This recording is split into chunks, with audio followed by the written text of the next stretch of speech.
Hello everybody, Ryan here with another snapshot video.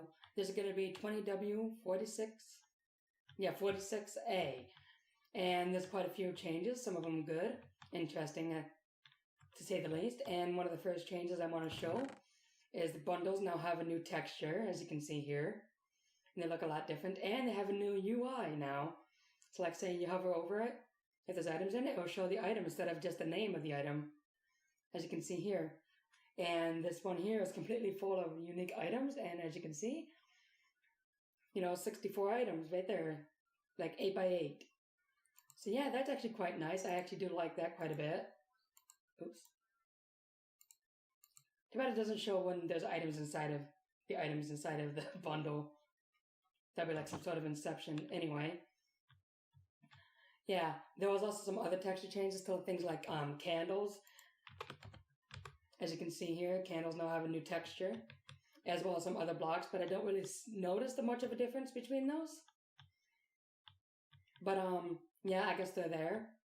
Alright, one of the next things I want to show off is the new, first of all, there's a new texture for copper. It's a bit noticeable, but I don't really see it much. But one of the things they did change with copper now is now you only need 4 copper ingots to make a copper block now, instead of 9, which is a lot better in my opinion. Does that mean you can, yeah, you can also change it back as well. Neat. So I didn't know about that last part. I wasn't even sure that was going to work. But yeah. So now you only need 4, which will make it a lot easier and a lot cheaper. Especially when the new veins for the copper come in later. Like you'll be finding like a big vein of copper.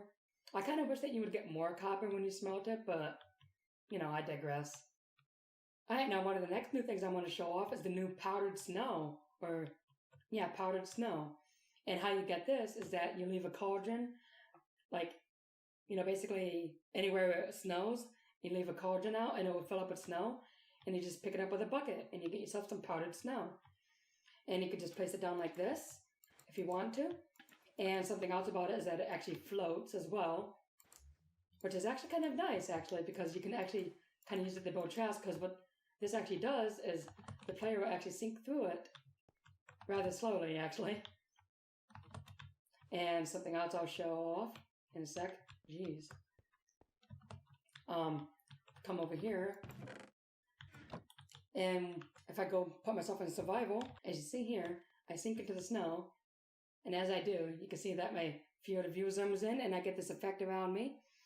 Basically what's happening is my character is actually freezing. And after about 15 seconds or so, I'll start taking freeze damage, which actually has a new icon on the hearts, as you can see. And it actually sounds pretty neat too. So yeah. So you gotta watch out for that. And if you want to walk on powdered snow, you can if you have some leather boots on. Or at least you should be able to. Yeah, I had to jump up on it. So yeah, you can do that. And you're supposed to be able to not take any freeze damage from, like if you do it with a full leather, you're not supposed to take any damage at all, but I guess you still take damage, so that might be a bug. That might get fixed later on. So if I just stay here for like a few seconds, I'll probably start taking damage here. Yeah. So, yeah. That's all very interesting. I really like that. Now, something else with the powdered snow is that entities can actually fall through it like, creepers and stuff, and they fall through it rather slowly. And if I were to put a creeper in here, after a little bit, he'll start taking freeze damage if he'll stay in there. There we go, I got him in there. But yeah, after like 15 seconds or so, he'll start taking damage as well. Kind of like the player would. So we just wait here for a few seconds, then we'll start seeing him take some damage. Any second now. Yep, there we go. So yeah, he'll start taking damage. And he'll eventually die from the freeze damage. So yeah, that's actually very interesting, and it also works for items as well, as you can see here. And something that I don't really see a lot of people talk about is that it actually works for TNT as well. So that actually might be a good way to time TNT dropping.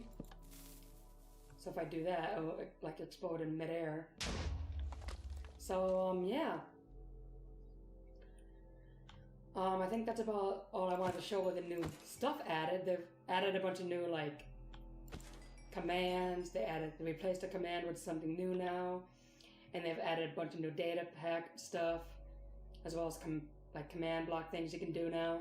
But I don't really go over those because, you know, I don't really know much about the kind of stuff. Not much, but anyway, I guess that's pretty much going to be it for this snapshot video. Hope that everybody enjoyed. And I'm wondering what you all think, and I will see you on the next one. Bye!